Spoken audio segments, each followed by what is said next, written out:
This man has a unique quirk. Every night in the early morning hours, he wraps a tea bag in a napkin and heads to a nearby diner to brew it with hot water, where a single cup of tea accompanies him through an entire night of reading. Sitting in the same diner every day is a young girl, dressed in flashy, eye-catching attire. During the boring moments while waiting for business, she often strikes up a conversation with the man. The man suggests that the girl should cut back on sweets because they are bad for her vocal cords, a tip given because he knows she dreams of becoming a singer. He is perhaps the only man who looks at her without any ulterior motives or inappropriate thoughts. Just then, the girl's phone rings, signaling that her client has arrived. But tonight, she seems exceptionally exhausted and has no desire to take the job. Despite her reluctance, the car outside the diner honks incessantly to pressure her, leaving the girl with no choice but to obey the orders, wiping away her tears as she walks out. The man watches as the girl gets into the car, yet he makes no move,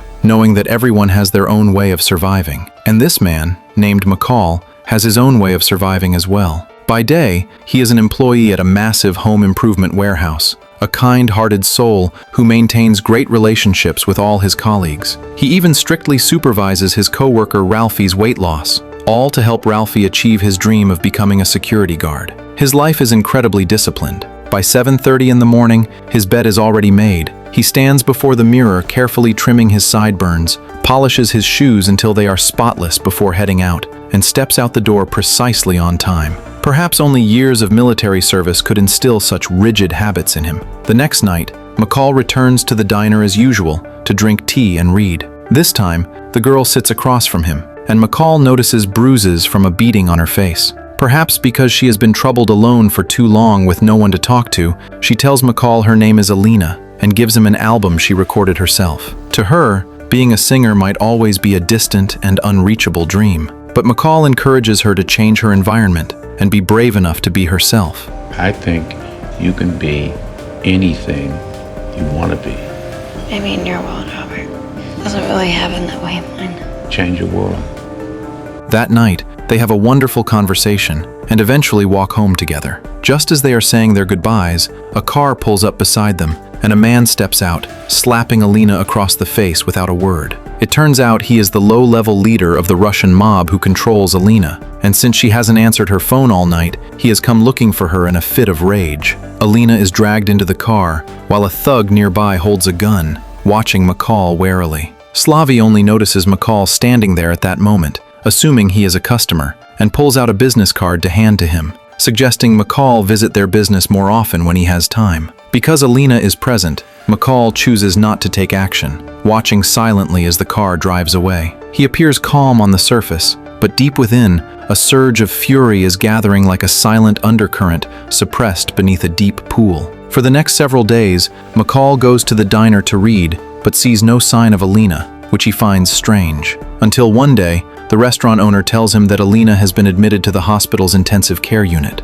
McCall arrives at the hospital and sees Alina lying in the ICU through the doorway. The girl's face is covered in bruises, having been beaten beyond recognition. Her friend Mandy, who has been staying by Alina's side, is also in tears, so overwhelmed by grief that she cannot even manage to pour water properly, prompting McCall to step forward and help her. After introducing himself as a friend Alina met at the diner, Mandy recounts the ordeal Alina went through. It turns out that after they returned that night, Slavi used Alina as an example to intimidate the other girls they controlled, brutally beating her and threatening to slit her throat. That entire night, McCall cannot sleep. He looks at the record Alina gave him, unable to calm his emotions for a long time. If he had a daughter, she would likely be the same age as Alina. The fire of rage inside McCall can no longer be suppressed, yet he continues to struggle and hesitate because he knows that once he takes action, the ordinary life he worked so hard for will be gone forever. But when he thinks of the conversation he had with Alina that night,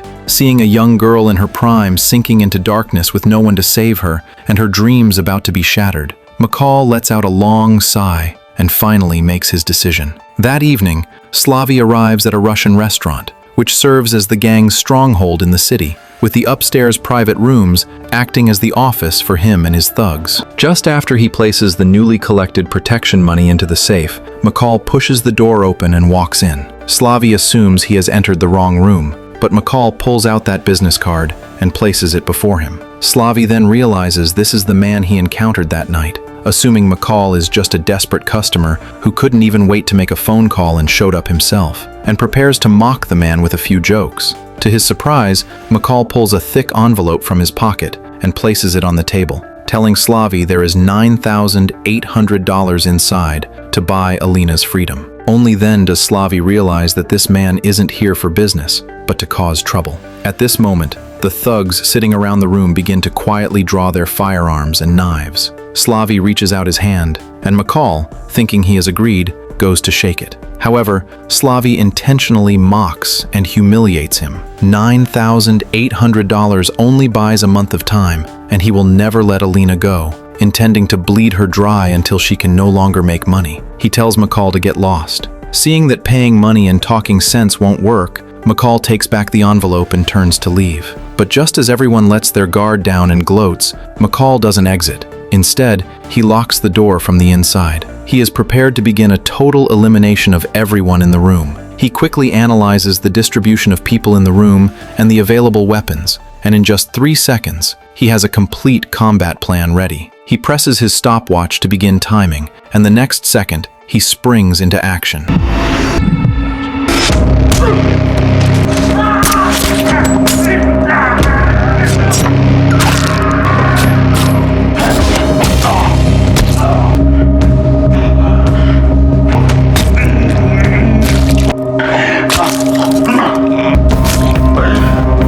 By the time he presses the pause button, only 19 seconds have passed. In 19 seconds, he has unalived all 5 men in the room. He sits down next to the still breathing Slavi, telling the dying man that he made a huge mistake by losing his life just because he refused $9,800. Unfortunately, Slavi can no longer hear it. McCall returns home and washes the blood from his hands. That night, he doesn't suffer from insomnia or go out to read. Instead, he has a good night's sleep. But is this the end of the matter? Far from it. McCall is unaware that an even greater storm is about to arrive. A man steps off a private jet arriving from Russia. Because the American stronghold was wiped out, the big boss has sent this man specifically to solve the problem. The ones receiving him are several corrupt police officers who have long been on the Russian mob's payroll. This man, named Teddy, looks over the photos of the bodies at the crime scene, and as a former Soviet Special Forces officer, he accurately reconstructs the fight in his mind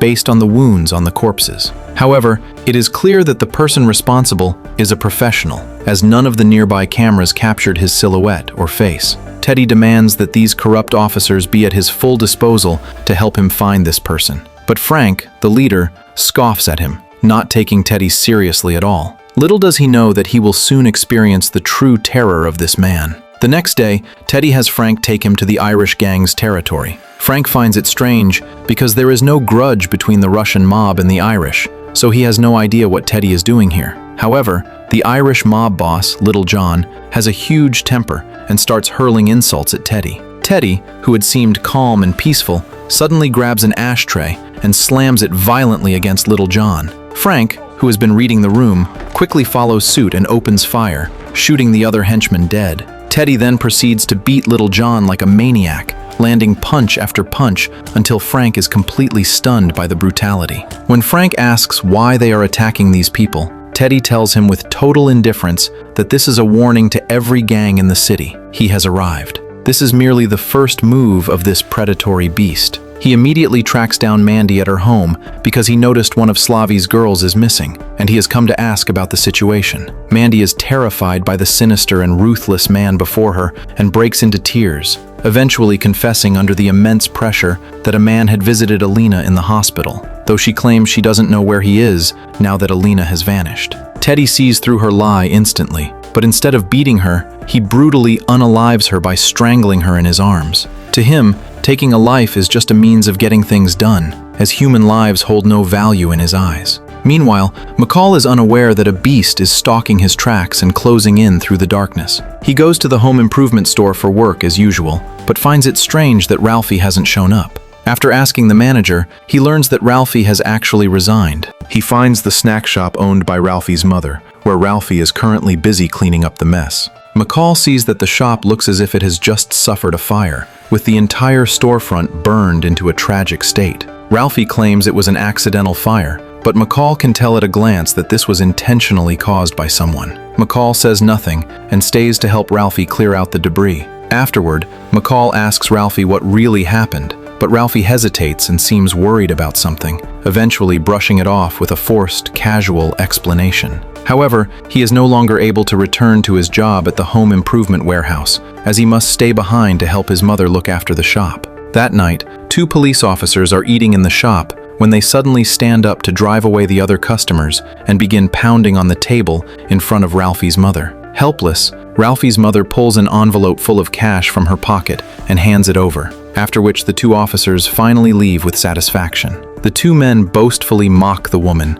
claiming she only pays up after they make a scene. As they step out the back door, they are stopped by McCall, who has been waiting there for them. McCall pulls out his phone and plays a video for them, showing the 2 corrupt officers using the fire as a threat to extort protection money from the shop owner. The 2 corrupt cops exchange glances, knowing that if this video is exposed, it will be the end for them. They quickly draw their guns and order McCall to stand against the wall to be searched. They assume this man is just an ordinary citizen who can be easily dealt with. Just as they are about to finish McCall off, the man makes his move first.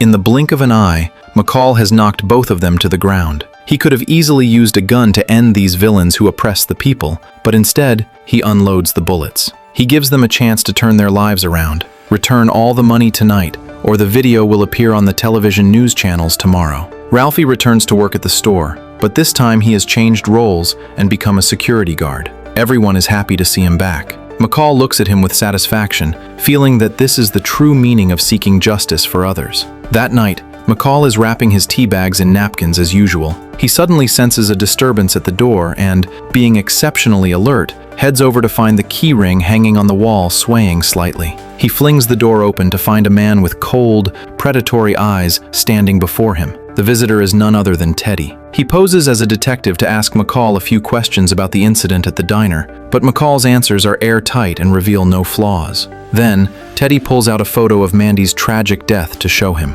McCall feels a sharp pang in his heart, but his expression remains entirely unchanged. Seeing that the questioning is going nowhere, Teddy turns to leave, but McCall raises a question of his own. I paid cash. We didn't have a reservation. How'd you find me? Well, that's what we do, Mr. McCall. We who? We find people we need to find. We who?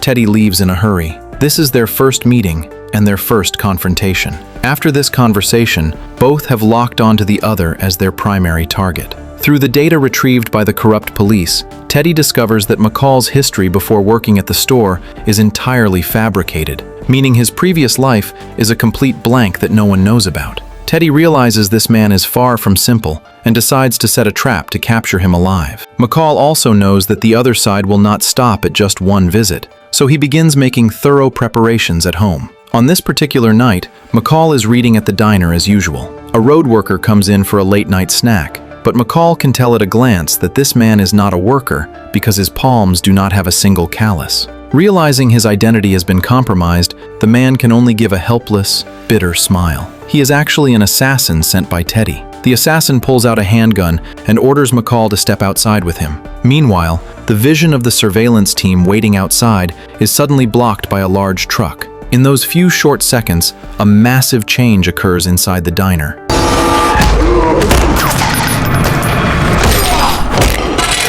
McCall stabs a knife into the power outlet, causing a short circuit that cuts the electricity to the diner. The people in the car outside immediately become tense because they can no longer see what is happening inside. Teddy orders everyone not to act rashly. At that moment, McCall walks quickly out of the diner, using his phone to film the people in the car as he passes by. Several men scramble out of the car, pursuing him from different directions in an attempt to corner McCall in the block. One thug chases him into a construction site, where McCall suddenly leaps from the shadows, knocks the man down, and takes his phone. Seeing that their plan has failed, they quietly arrive at McCall's door once again, preparing to pick the lock and break in to launch a surprise attack. Since McCall was injured at the diner, he is currently sitting in a bathroom bandaging his wound. He applies scalding hot honey to the wound to achieve the effect of sealing the bleeding. By now, they have broken into the apartment. They kick open the bathroom door only to find it completely empty. It turns out McCall has long since hidden in a safe house across from the building, where he uses his phone to monitor everything happening in his former residence. The apartment is filled with hidden cameras. They then find airline tickets McCall booked online and assume he is planning to flee. However, the experienced Teddy sees through it immediately, knowing this place is a trap and that the man is watching their every move from a distance. Teddy finally leaves with his men. McCall does not let his guard down, feeling that this man is exceptionally dangerous. At this point, he has no choice but to seek help.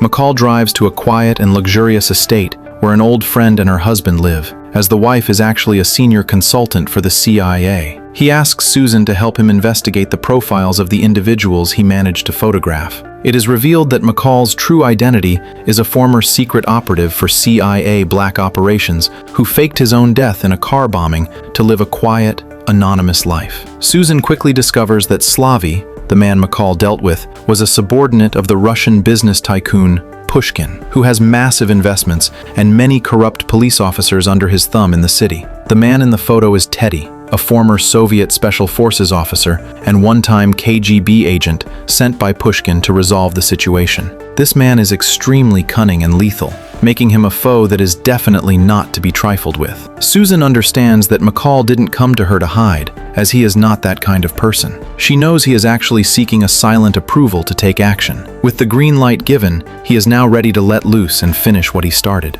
Meanwhile, Frank is hiding in his small house, terrified because his two colleagues were already executed by Teddy for failing to find McCall. Suddenly, his garage alarm goes off, and the panicked Frank enters the garage with his gun, only to be knocked unconscious by McCall and locked inside his own car. McCall closes the windows and starts the engine, having already connected the exhaust pipe to the interior so that the cabin will fill with toxic fumes in just a few minutes. He demands that Frank reveal the locations of all the Russian mob's other strongholds in the city. Initially, Frank tries to be stubborn, but he eventually cracks and leads McCall to a secret base. The place appears to be a meat processing plant on the surface, but it is actually the Russian mob's counterfeit money production center. Before long, a large number of police officers arrive at the scene after receiving a tip. When they open the doors to the cold storage, they find all the thugs tied up and are shocked to discover the warehouse is filled with massive piles of fake currency. But McCall is not satisfied with just this.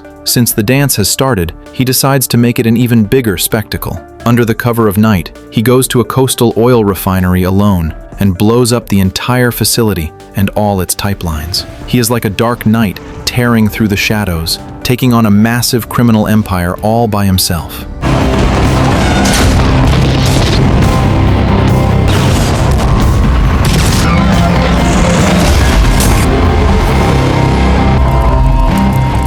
Teddy, who has been unable to find McCall, receives a call from Pushkin, who is furious because several of his American projects have been destroyed, resulting in losses of tens of millions of dollars. Pushkin orders Teddy to find and unalive the man immediately, or else he should never bother returning to Russia. Teddy realizes he can no longer afford to wait and hatches an insidious plan after seeing a photo of McCall working at the home improvement warehouse. While McCall is cleaning his gear in his safe house, he receives a call from an unknown number, and it turns out to be Teddy. Teddy lets a friend speak to him, and to McCall's surprise, it is Ralphie. Teddy and his team of mercenaries have occupied the warehouse and taken all the employees hostage. He gives McCall a final ultimatum. He must arrive at the warehouse within 30 minutes, or else he will be left with a store full of corpses. McCall knows that the final moment of reckoning has finally arrived. He isn't afraid of Teddy or his team, but his primary concern is how to save his colleagues and get them out alive. With a heavy heart, McCall boards a bus heading toward the warehouse.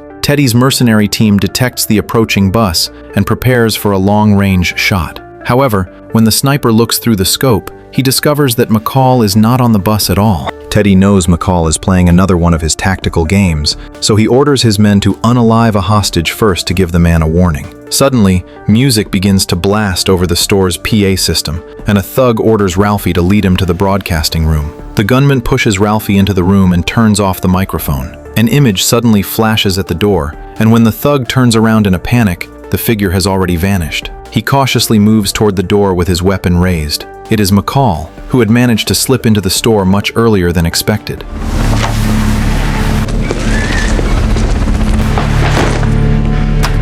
Since he knows every corner and layout of the warehouse by heart, he is now turning the tables to hunt the intruders one by one. Another gunman, seeing that his partner hasn't returned, goes to investigate with his HK-416 assault rifle. He sees Ralphie suddenly run out and orders him to get on his knees. Little does he know that Ralphie is just the bait, and the real predator is right behind him. With a perfect display of teamwork, McCall and Ralphie take out the enemy, and McCall tells Ralphie to lead the other colleagues out through the back door. By this time, Teddy has led the rest of his men back into the main area of the store. He is surprised that McCall entered the building ahead of them, but he relies on his superior numbers to conduct a floor-by-floor search. Suddenly, all the lights in the warehouse go out, leaving the massive hall in total darkness except for the dim emergency lights, and all the exits are automatically locked. It turns out this wasn't Teddy's team hunting McCall, but McCall trapping them in his own hunting ground. The elimination officially begins. The first one falls.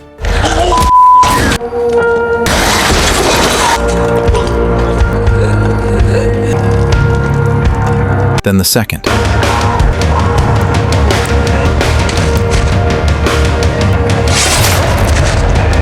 And the third.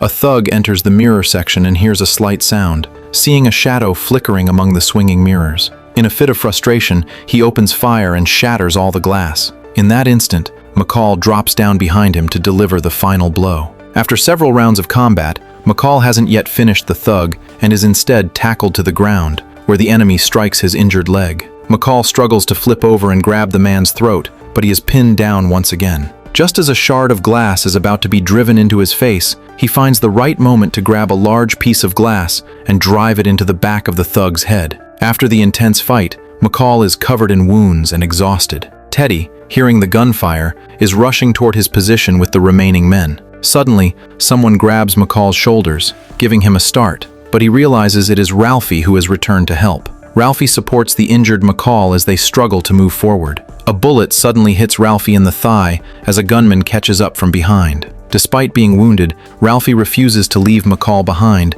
and uses all his strength to help him hide behind the shelves. Teddy arrives and begins spraying the area with gunfire alongside his men. With the situation becoming desperate, McCall decides to make one last gamble. He tells Ralphie to split up and reach the electrical room within 40 seconds. Ralphie stumbles his way to the room and flips all the power switches. On the other side, the gunman chasing McCall follows him into the diner section of the store. The moment the lights flash on, a gas canister inside a microwave explodes with a deafening roar, blowing the diner and the gunman into pieces. Teddy chases Ralphie to the outside of the electrical room. With nowhere left to run, Ralphie looks out the window at Teddy and prepares to accept his fate. However, it is Teddy who ends up being shot. McCall has arrived, as he would never let his comrade sacrifice himself. Now appearing like a god of death in the rainy night, McCall slowly approaches Teddy. The nail gun in his hand fires steel nails that act as bullets of justice, pinning the beast down one by one. The incapacitated Teddy roars in anger, but the only response he gets is the cold barrel of McCall's weapon slowly extending toward him. Ralphie can hardly believe what has just happened, while McCall simply turns and disappears into the darkness without a word.